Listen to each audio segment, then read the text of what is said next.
Dahil merong gamit sa bahay, sinisipag ang babae na yan kaya kahit Sabado ay kikilos yan siya. 2 oras na nga lang bago magtanghalian o mag alas 12 pero yung babae na yan ni alas 10 ng umaga ay nakahilata pa talaga. Nagising na naman yan siya ng alas 6 ng umaga nang dumating nga ang inyong daddy isko pero nagpaalam nga na magbabasketball kaya ay ang babae na yan ay natulog nga ulit dahil wala naman siya ipaghahanda ng pagkain. Ang nakauwi naman sa bahay ang inyong daddy isko, ayan, pumangon na nga din ako para nga makakilos na. Wala pa nga mumog at hilamos yan siya pero ayan, map nga agad yung hinawakan na para bang napakasipag niya. Kung nga mamap yung sa may bandang pintuan, ayan, dyan naman nga nagdiretso ang babae sa kusina para nga makapagsaing na. 10 na ngayon ng umaga at ngayon pa lang talaga magluluto yung babaeng yan. Yan nga talaga yung mga ganap namin kapag walang pasok si Iya sa school, mga anong oras na nagigisingan at mga anong oras na nagsisikainan. Na para bang mga anak mayaman yan sila.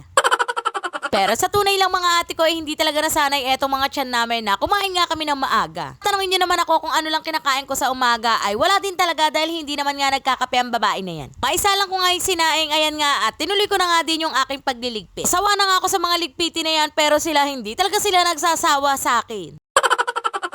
After ko nga magligpit ng pinggan ay oras ko naman nga para sa sarili ko. O di ba may pagganon pa yun siya. Gihilamos na nga yung babae na yan para naman maging fresh at ang kasama niya nga ay si Beauty White Soap from You Glow Babe. Nga mawawala sa routine ng babae na yan ang paggamit ng Beauty White Soap from You Glow Babe dahil iyan lang talaga ay nagpabalik ng confidence niya. After maintindi ang sarili, hindi ka titigal dahil marami kang gawain. Kung kanina taga-sayang at tagaligpit, ngayon naman tagalaba naman yan siya. Akita nyo nga lang nakakatiklop at kakabilad lang ng babae na damit pero ngayon ayan naglalaba na naman yan siya. Makapagsalang sa washing ang babae, ayan inintindi naman nga niya yung mga bago niyang sandok sa bahay. Stainless nga yan at hindi nga kayo maniniwala na napakamura lang talaga niyan plus aesthetic pa nga yung pinaka-handle niya. Nga sa sahod ni Daddy Isko ay iyang mga sandok at mga bagong kawali na lang talaga ang nagpapasaya sa babae na yan. Bibidyo-bidyo nga lang ang babae dyan para may pang-post siya sa black up at orange up. After makapag-shoot ng ilang video, naghanda na nga rin ako ng pagkain namin ni Daddy at inakyat ko na nga sa taas. Antok na nga daw siya at hindi niya na kayang bumaba kaya ayan, inakyat ko na nga lang yung pagkain namin sa kwarto at dyan na nga kami kumain. Nang makatapos nga kami ni Daddy ng pagkain, eto, at tumingin nga muna ako sa bintana dahil ang lalaki ng patak, akala ko nga ay maliliit na yelo na naman yung bumabaksak sa bubong. Pero walang yelo, sadyang malakas lang talaga yung pagpatak. Napakalakas nga ng ulan at pagkatapos namin kumain ni Daddy, nilinis ko lang yung aming kinainan at bumalik na ulit ako sa taas.